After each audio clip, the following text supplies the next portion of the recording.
Romanos 10, versículo 9 e 10. A Bíblia diz assim, vamos juntos? Se com a tua boca confessares Jesus como Senhor, e em teu coração creres que Deus o ressuscitou dentre os mortos, serás salvo. Porque com o coração se crê para a justiça, e com a boca se confessa a respeito da salvação. O texto é claro. O texto é claro, mas para ilustrar, eu vou fazer algumas perguntas aqui, por exemplo. Diácono Samuel, o senhor torce para qual time? Flamengo. Diácono Clevinho, você torce para qual time? Por que você fez assim? Flamengo está em alta ou está em baixa? Está mediano? Onéia, o senhor torce para qual time? Fluminense. Está em alta ou está em baixa? Mais do que depressa, né? Está mesmo? Lenil, você torce para qual time? Mudar de assunto? Bruno, você torce para qual time? Nenhum. Deixa eu ver aqui. Nilson, Botafogo. Está em alta ou está em baixo? Não tem time em baixa, você já percebeu? Elias, você torce para qual time? Melhor do mundo.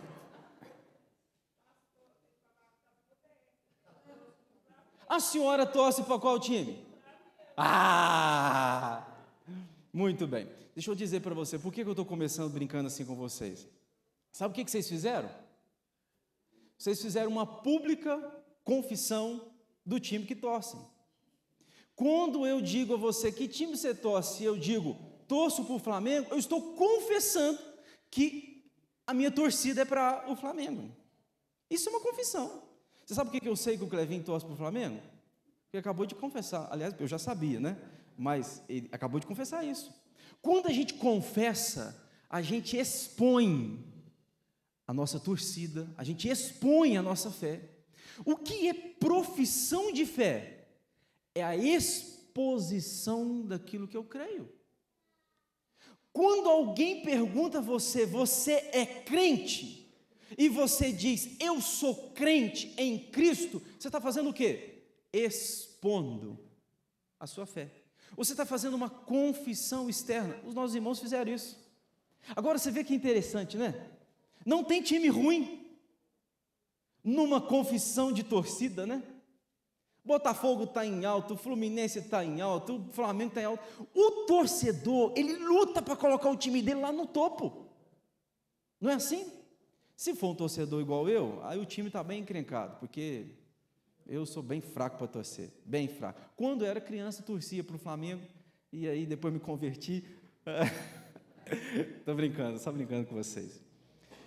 Olha o que a Bíblia está dizendo, irmãos.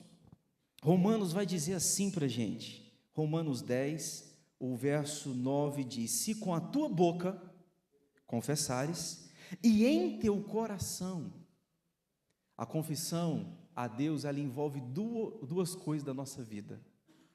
Ela envolve boca, mas ela envolve coração.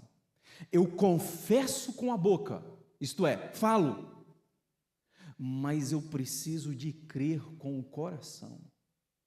É possível eu confessar com a boca e não crer com o coração? É possível. Mas é possível eu confessar com a boca e isso ser de fato algo interno do meu coração.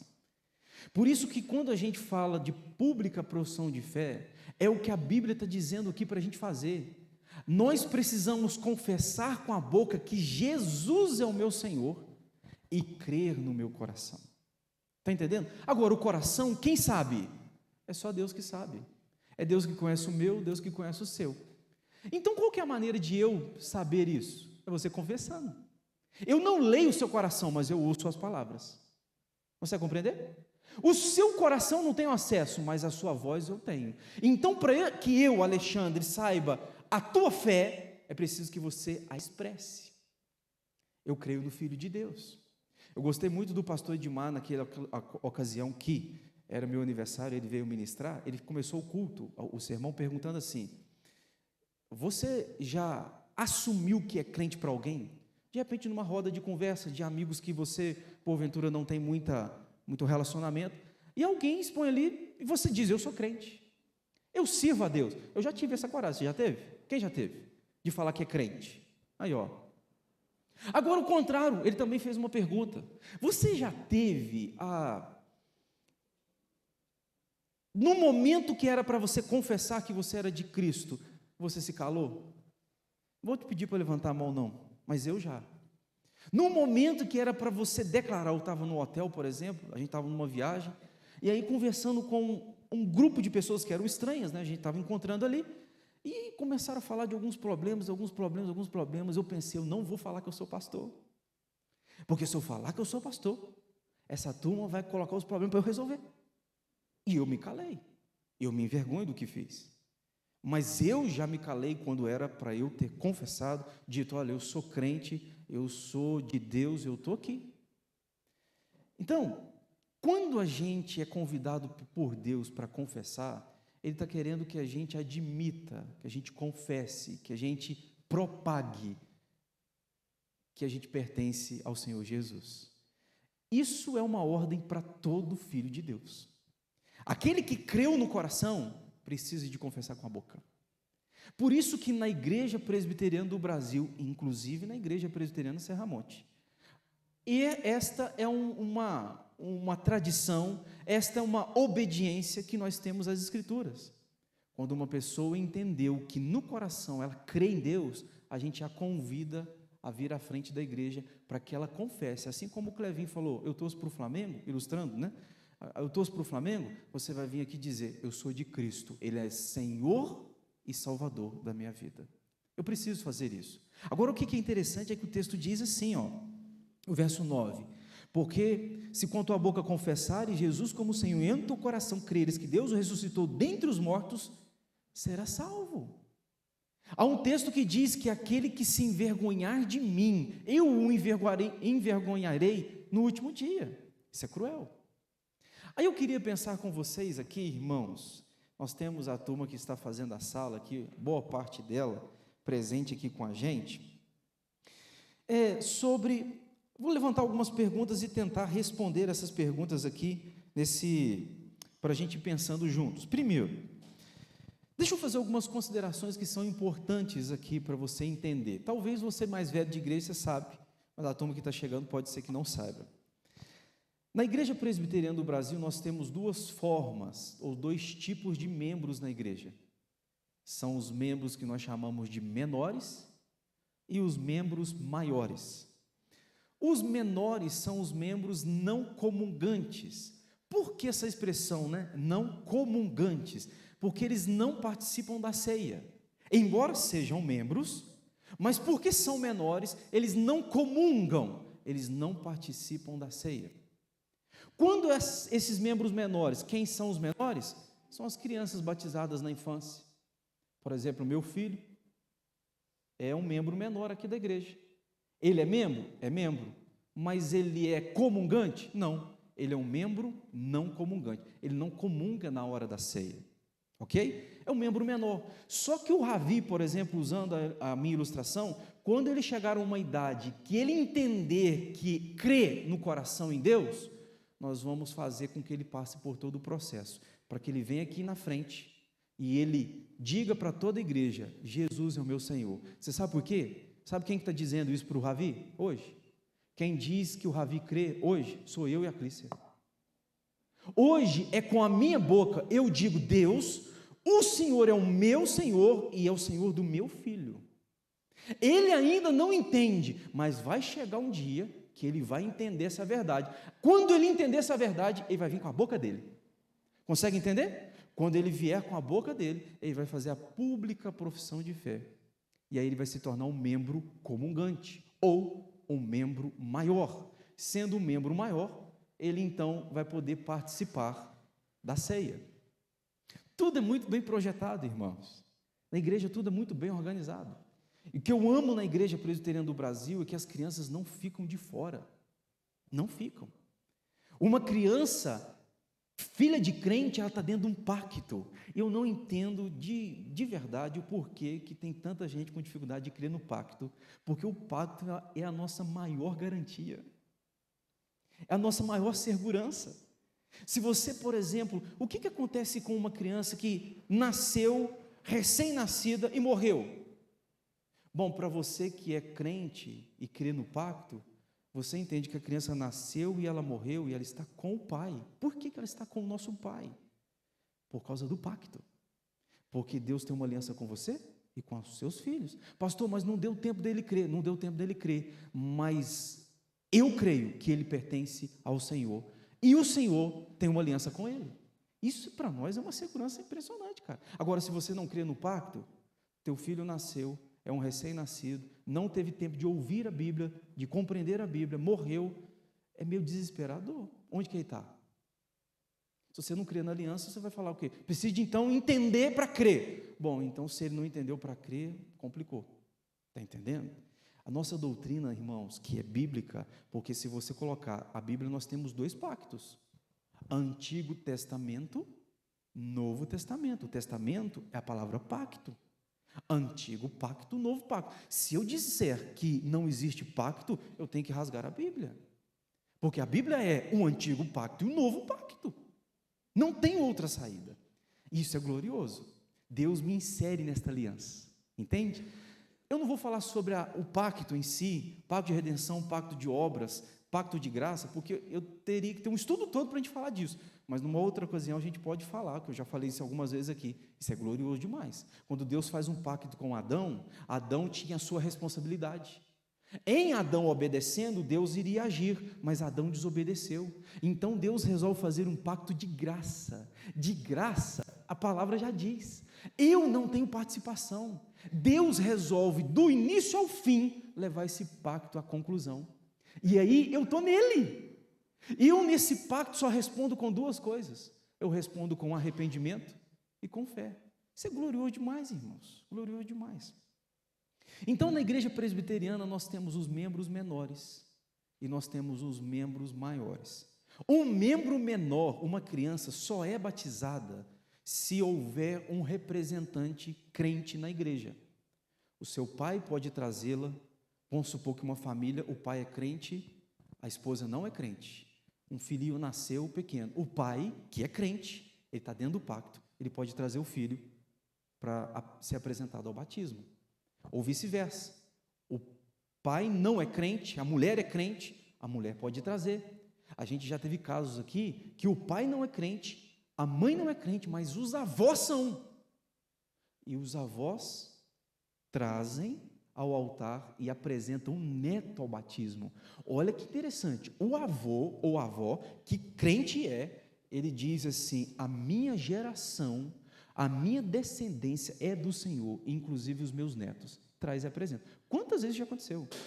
Vocês devem conhecer histórias de que isso aconteceu. Agora, não se pode apresentar uma criança ao batismo, um pai e uma mãe que não são cristãos e não tem ninguém na família que é crente. Até porque não faz sentido, né? Como que um pai e uma mãe não crente vai trazer um filho para apresentar a Deus, sendo que ela e ele não acredita naquilo dali? Na verdade, é uma contradição, não dá para seguir nessa toada. Pois é. Agora, presta atenção aqui, irmãos. Quem a igreja presbiteriana Serramonte não recebe, quem nós não recebemos, é quem a igreja presbiteriana do Brasil não recebe. Nós não recebemos, primeiro, pessoas que não são casadas civilmente. Não recebemos. Por isso que quando a gente tem alguém que vive uma vida marital sem se casar, nosso conselho é: case logo.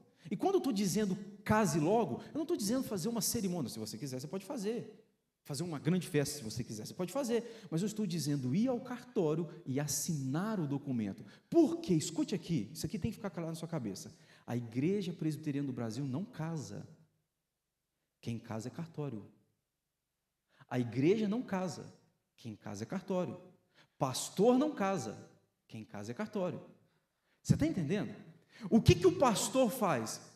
Conduz um culto rogando as bênçãos de Deus sobre a vida do casal. É a função do pastor. E impetra a bênção sobre a vida do casal. Função do pastor. Mas não é a igreja que casa. Por isso que o que importa para que alguém seja recebido é se ele tenha realizado este casamento civil, que é uma certidão, onde a gente assina lá aquele documento, que custa caro, eu sei que custa, mas é uma vez só na vida, então vale a pena você fazer, né? Beleza. Segunda pessoa que a gente não aceita como membro da igreja, isto é uma regra da IPB, e também, se é uma regra da IPB, é nossa. Nós não recebemos membros que tenham vínculo com a maçonaria. Desde a década de 80, a IPB, no Supremo Conselho, definiu que qualquer membro que a gente saiba que tenha vínculo com a maçonaria, nós então não podemos receber, porque é incompatível. A vida cristã maçom, aliás, não é vida cristã maçom, a vida maçom com a vida cristã é incompatível, então eu preciso de ir para um lado ou para o outro. Então, a gente não recebe. Dentre outras coisas que a gente avalia cada caso, né? Mas essas são as duas principais regras ditadas na nossa Igreja Presbiteriana do Brasil. Por isso que precisa casar e deixar a maçonaria. Não é uma realidade muito nossa aqui, a questão da maçonaria, mas, por exemplo, eu pastorei Carangola. Carangola, o número de maçons é exorbitante. E esse princípio tem que ser sempre avaliado e pensado. Segunda pergunta, pastor, eu preciso me batizar de novo. Eu preciso me batizar de novo para ser recebido na igreja. Agora escute aqui, duas verdades. Primeira, a Igreja Presbiteriana do Brasil não rebatiza. A gente não rebatiza. A gente batiza. Se alguém foi, pastor, mas eu já fui batizado tal lugar. Por que vocês vão batizar? É porque a gente considera que o seu batismo não foi bíblico. E porque a gente considera que o seu batismo não foi bíblico, dependendo de como foi, a gente então vai te batizar, a gente não vai rebatizar, porque biblicamente o batismo é um só, e se eu cometer o ato de me rebatizar, tem gente que eu conheci uma pessoa que foi batizada 8 vezes, é pecado. 2 sacramentos, o batismo e a ceia. O batismo é uma vez só, a ceia, quantas vezes tivermos o privilégio de participar. A ceia durante toda a vida, eu não sei quantas vezes eu já participei, e se Cristo demorar a voltar, vou participar de algumas outras vezes, mas o batismo é um só. Então, essa é a primeira verdade, a Igreja Presbiteriana não rebatiza. Se estamos batizando alguém, é porque a gente considera, ou que ela não foi, ou que onde ela acha que foi batizada, não foi bíblico, por isso que a gente está fazendo esse batismo. Agora, a segunda verdade, a gente não batiza criança. Nós não batizamos criança, nós batizamos filhos de crentes. Nós batizamos filho de crente, tem muita diferença nisso. Não basta ser criança para ser batizado, tem que ser filho de crente. Como eu acabei de contar para vocês aquele caso, pelo menos o pai, pelo menos a mãe, a avó, avô, tem que ser crente. Por quê? A questão do pacto. Deus tem um pacto com a gente e com a nossa geração. Por isso, pais, deixa eu querer incentivá-los, eu, com a graça de Deus, quero fazê-lo. Eu quero incentivar você que tem filho pequeno, que ainda não batizou, a batizar o seu filho. A batizar o seu filho. Você tem que entender que é um ato visível, que comunica verdades invisíveis. No batismo é visível, você está vendo uma água sendo jogada na cabeça do seu filho ou filha. É visível, você vê, a criança sente, tudo é visível, é palpável, é sensível. Porém, não é apenas isso. O batismo comunica verdades espirituais. E eu quero te incentivar. Se o seu filho, filha, neto, neta não são batizados, apresentá-los ao batismo. Volta. Não nesse sentido de que a gente não batiza toda criança, né? A gente batiza filhos de crente. Não sei se eu consegui ser claro.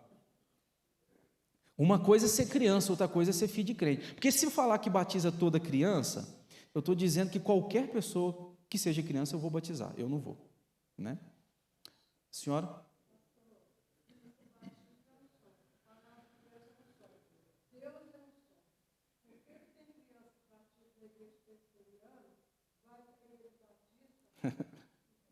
Só está me complicando, irmão. Eu acho que a senhora, essa pergunta quem tinha que responder seriam eles. Porque quem nega o nosso batismo são eles, né? Acho que eu vou tentar responder algo que caberia uma pergunta lá. Tá bom. Vou ficar por aqui. Por exemplo, se você veio da igreja IMPD, sabe o que é? IMPD, de comer? Igreja Mundial do Poder de Deus. Pode ser que alguém tenha sido batizado nessa igreja. Nós temos uma resolução do Supremo Concílio, que a gente entende então que essa pessoa precisa ser batizada. Não usei a palavra rebatizada. Ela precisa ser batizada porque a gente não reconhece esta Igreja Mundial do Poder de Deus como igreja. Se você veio da IURD, o que é IURD? Igreja Universal do Reino de Deus. Por exemplo, nós temos a resolução do Supremo Conselho que diz que você precisa ser batizado, porque a gente não considera como igreja. Porque tem 3 pilares para ser uma igreja verdadeira: correta ministração dos sacramentos, correta pregação da palavra de Deus e correta administração da disciplina. Esses 3 pilares identificam uma igreja verdadeira. Descumpriu, a gente entende então que não é uma igreja verdadeira. Se você veio, por exemplo, da ICAR, o que é ICAR? Igreja Católica Apostólica Romana. Se você, pode ser que alguém pode ter sido batizado lá, né? E aí quando chega na igreja presbiteriana, a gente tenta ensinar isso. Que por que, a gente vai dar algumas razões pelas quais a gente vai te batizar. Você foi feito, o batismo foi realizado por um padre, na Bíblia não há padre. Você foi feito num lugar cheio de imagens, idolatria, a Bíblia condena a idolatria. A razão do seu batismo, ou a justificativa para te batizar, não é bíblica. A crença, né, por detrás do batismo, porque batismo não salva. O batismo deve ser feito por um salvo, mas o batismo não salva, né?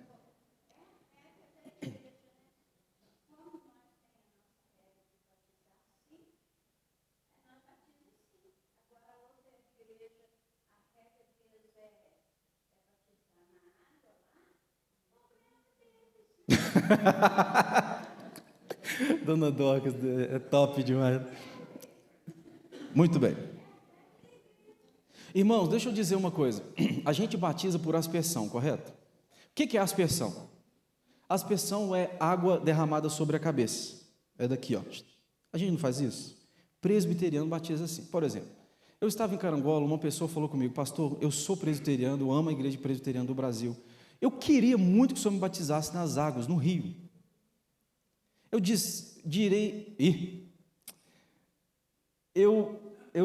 responderia o que para essa pessoa? Olha o que ela pediu. Ela é crente, ela crê em Deus, ela ama a igreja, mas ela quer ser batizada nas águas. O que eu disse? Eu disse: eu não posso te batizar nas águas. Não porque é errado, mas porque não faz parte da tradição da minha igreja. O batismo nas águas, num rio, num mar, na cachoeira, um copo de água, é batismo. Porque a questão não é a forma, a questão é o Deus que está por detrás do batismo. Se fosse forma e quantidade de água, vão todo mundo para o mar e não vão sair de lá. Porque a água não lava você, não é a água que te lava dos seus pecados, é Cristo. Aí tem um punhado de gente que tem que passar pelas águas, é uma crença, num ritual, e é pecado isso. Vocês estão entendendo? Se eu acreditar que é a quantidade de água, irmãos, então não é Cristo, é água. Vocês estão ficando bravos.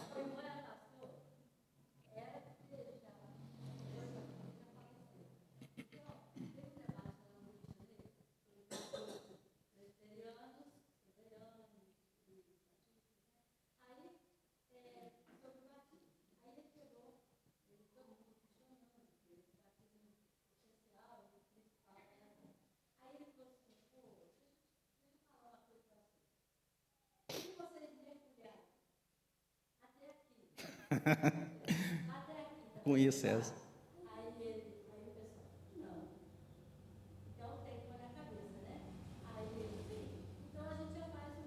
A gente já começa de cima. Para a turma que pode não ter visto, é porque no debate foi assim: se eu for batizado até aqui, eu estou, para quem acredita na imersão, né? Se eu for batizado até aqui, eu estou batizado? Não. Se eu for batizado até aqui, eu estou batizado? Não. Se for batizado até aqui, está batizado? Tá. Pois é, nós IPB já começamos por aqui. Então já valeu, entendeu a lógica? Mas deixa eu dizer para você, entenda isso, por favor. Não é a quantidade de água e não é a forma, embora eu acredito, eu já analisei isso. Eu acredito que, por exemplo, Jesus foi batizado por aspersão. Eu acredito, mas não é a forma. Entende? Por exemplo, Pedro pregou um sermão em Jerusalém, 3.000 pessoas creram e foram batizadas.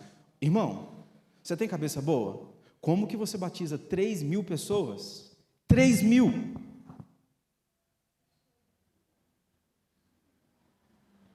Três mil pessoas? Você sabe como que eu acredito que aquele batismo foi? Nem por imersão e nem por aspersão, foi por efusão. Efusão pega água, vocês estão batizados, gente. E aí, é forma? Por isso que eu quero que você entenda, a gente crê que não é a forma, não é a quantidade de água, é o pacto de Deus com a gente. Pronto. Por isso que a gente recebe as pessoas que foram batizadas na igreja batista, que é imersão. Na igreja assembleia, que geralmente é nas águas, né, onde tem uma água corrente, acho eu, posso estar equivocado, mas a gente recebe, porque não é a forma. Agora, precisa crer no batismo certo. Entende? Oi.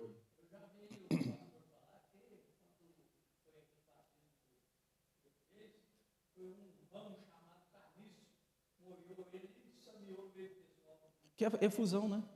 Que acaba que você está jogando sobre.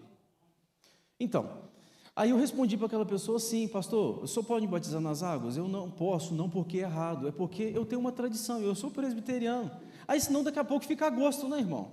Como é que você quer batizar? Eu quero nas águas, eu quero no mar. Aí vira um negócio. Então nós temos um princípio, nosso batismo é por aspersão, porque a gente crê que não é a forma, mas a gente crê que se fosse forma seria mais correta.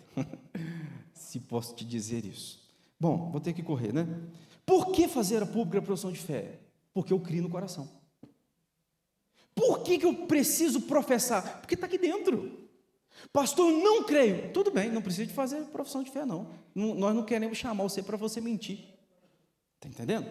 Eu creio no coração, então você vai confessar com a boca. Agora, tem algumas objeções que algumas pessoas usam? Tem. Por exemplo, alguns dizem assim: pastor, eu não vou fazer profissão de fé, ou não concordo, porque o ladrão da cruz não teve tempo de ir à frente de uma igreja e fazer a pública profissão de fé. É verdade, o ladrão não teve tempo não, mas você lembra, ele não teve tempo, porque se o ladrão da cruz tivesse tempo, eu não duvido que Jesus diria para ele assim: você vai procurar uma igreja para você congregar, para você acertar sua vida em termos de eclesiástico, ser batizado. Mas Jesus está dizendo: esse cabra vai morrer aqui agora. Então, o que é suficiente para eu ser salvo? É crer em Cristo. Foi o que o ladrão fez. Creu, está salvo. Batismo não salva. Batismo não salva, mas se você tiver tempo para ser batizado, é obediência. Entendeu? É, exatamente. Direto a Cristo e àquele que conhece o coração da gente. Segundo, eu tenho vergonha de fazê-lo na frente das pessoas. Eu tenho vergonha. E eu entendo você, porque lidar com gente, vocês sabem que o maior medo do mundo é falar em público. Esse é o maior medo do mundo. Se você pegar os 10 maiores medos da humanidade, o falar em público vai estar ali. Porque, fala sério, você está aqui, um punhado de gente olhando, não é legal. Entende? Isso aqui é um processo. Quando a gente chama as crianças para vir aqui para frente, não é à toa. Dentre tantas coisas boas, uma delas é que elas comecem a crescer nessa área, ó, de ver a igreja vendo elas. Isso tudo faz parte, porque senão fica igual um bocó. Eu, por exemplo, um bocózão que, de uma hora para outra, põe na frente do negócio, eu temo todo. Entende? Então é um processo. E aí, eu te entendo, mas eu te incentivo a enfrentar esta possível medo, este possível medo ou vergonha que você tenha. Porque a Bíblia fala assim: aquele que se envergonhar de mim e das minhas palavras, eu me envergonharei no último dia. Quem disse isso foi Jesus, não foi eu. Então, assim, vença qualquer obstáculo, e se a vergonha for um obstáculo, pode vir. Eu duvido que se você torce, você tem vergonha do seu time, mesmo quando o seu time está lá embaixo. O time está lá, como é que quando o time está lá embaixo é o quê? Segunda, terceira divisão. Está lá na terceira divisão, o camarada defende o time dele. Entendeu? Pois é, você faz parte do time mais do que vencedor. Por que você vai se vergonhar? É o time de Cristo. Então não tem o que vergonhar, não. Agora, outra objeção. Não sinto que eu estou preparado. Ok? Qual é a razão, então, que você se sente que não está preparado? Ah, pastor, eu não tenho certeza. Ok, do teu coração. Mas, havendo certeza no coração, não deixe que a vergonha ou um pecado venha separar você. Porque pode ser que eu tenha alguma coisa na minha vida que está me impedindo, que eu chamo de pecado. Irmão, abandona o pecado e vem para a comunhão. Ajusta a vida. Aquele que opta por ficar no pecado está optando por só descer na vida. Então, abandona o pecado, peça a graça de Cristo. Deus, eu quero abandonar o pecado. Não estou dizendo que quem vem para a igreja para de pecar. Eu estou dizendo que quem vem para a igreja vai continuar lutando contra o pecado. Só que ele não vai se conformar, sabe? Porque tem gente que peca e está tudo bem, mas um crente verdadeiro, ele peca e não está tudo bem. Pai, perdoa porque eu te ofendo. Eu estou te ofendendo. Quer ver mais uma objeção? Acusações. Talvez não seja um cenário muito comum a nós, e graças a Deus por isso, mas existem cenários que, se você confessar que Cristo é o seu Senhor, seu pai briga com você, sua mãe briga com você, sua família. Isso envolve. Tem lugares que, quando alguém confessa que Cristo é Senhor, corre risco de vida. Pois é, graças a Deus a gente tem o privilégio de confessar e não correr esse tipo, de risco, de alguém querer matar a gente, porque a gente diz que é de Cristo. Mas existem lugares. Agora, existem acusações do diabo. Deixa eu dizer para vocês que podem ser recebidos aqui. O diabo sempre vai acusar vocês que vocês não estão preparados. O diabo sempre vai acusar vocês e vai jogar na cara de vocês os seus pecados. Sempre. Ô, gente, o nome do diabo é diabolos. É tentador, acusador. A única coisa que ele sabe fazer é essa. É jogar na cara da gente. Joga as nossas podridões, as nossas vergonhas, tudo, o diabo fica só jogando isso. O objetivo dele é jogar na nossa cara. Mas toda vez que o diabo jogar na tua cara o teu pecado, jogue na cara dele a vitória de Cristo. Você consegue entender? O diabo falou, você caiu, você cometeu, você fez. Aí eu lembro ele. Pois aí Cristo foi na cruz e derrotou você, o meu pecado e a morte. Então, diabo, perdeu. Você tem que lembrar o diabo, que se tem alguém que não tem oportunidade de arrependimento, é ele. Você tem. Acusações de opositores, ímpios, amigos. Você está professando a sua fé? Que bobagem. Está dando dinheiro para os crentes? Os ímpios falam isso. Ô, gente, mas eu sei em quem tenho crido. Eu sei que o meu Redentor vive. E aquilo que eu sei é suficiente para me conduzir a professar a minha fé.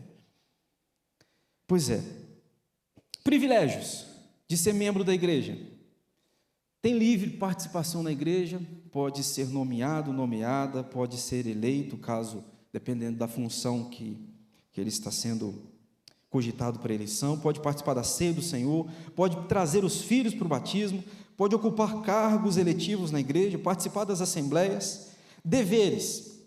Todo membro precisa viver de acordo com a doutrina das Escrituras, precisa sustentar a igreja em 3 áreas: fisicamente, espiritualmente e materialmente. Fisicamente, eu preciso sustentar a igreja com a minha participação. Você está presente nos cultos. Eu preciso sustentar a igreja espiritualmente, orar pela igreja, pedir a Deus por ela. Pedir a Deus por ela. E eu preciso manter a igreja materialmente, com os dízimos, com as ofertas, com as contribuições. Tudo isso eu estou obedecendo a Deus. Então eu termino dizendo para você o seguinte: primeiro, se você é um novo convertido, mas que nunca teve vínculo com a igreja, essa é a nova hora, esse é o novo momento para você, então, passar a ter um vínculo com uma igreja. E a gente louva a Deus por você estar sendo recebido na IPSM. Segundo, se você é filho de presbiteriano, já foi batizado na infância, chegou na altura dos 12 anos, 13 anos, eu incentivo você a fazer a sala de treinamento para você professar a sua pública profissão de fé. Um dia, seu pai fez, agora está chegando a sua hora de fazer, ou a sua mãe, né? Se você é membro em plena comunhão em outra igreja presbiteriana, quer vir para a IPSM, o processo é transferência. Sou membro de uma outra igreja presbiteriana, quero vir para cá. Como se faz? Só procurar um presbítero, um pastor, a gente vai pedir a sua carta de transferência. Se você veio de outra igreja evangélica e já foi batizado na igreja, a gente vai receber você por jurisdição a pedido, que é o exemplo de quem vem da igreja batista, da igreja assembleia. A gente veio de uma igreja evangélica histórica, veio para a nossa, a gente não usa cartas de transferência, a gente assume você por jurisdição a pedido. Se você está em disciplina em outra igreja, eu quero vir para a IPSM, o que tem que fazer? Estou em disciplina em outra igreja, a gente então incentiva você a buscar a sua restauração lá, onde você foi disciplinado, para depois ser recebido aqui. Foi disciplinado por alguma razão, aconteceu alguma coisa, então tá, o que o levou à disciplina? Corrigiu? Corrigi. Então busca a restauração lá, e depois disso nós vamos efetuar ou transferência, ou a jurisdição assumida aqui pela nossa igreja. Pastor, eu sou casado e tenho filhos menores, eu posso trazê-los e apresentar ao batismo? Não só pode, como deve, e eu te aconselho a fazê-lo, se você ainda não o fez. Qual que é a conclusão disso tudo, irmãos? É que aquele que me confessar diante dos homens, eu o confessarei diante de meu Pai, disse Jesus. Por isso que a gente tem o que nós chamamos de pública profissão de fé. Quem me confessar diante dos homens, eu o confessarei diante de meu Pai. Então somos de Cristo, a gente pode encher a boca para falar, Ele é meu Senhor, meu Salvador, sem vergonha, porque quando Ele estava pendurado naquela cruz, em nenhum momento Ele se envergonhou de nós, e tinha razões para se envergonhar, mas em nenhum momento. Na cruz a oração de Jesus foi: Pai, perdoa-lhes porque eles não sabem o que fazem. Ele não se envergonhou de mim, por que eu me envergonharia dele? Vamos ficar em pé?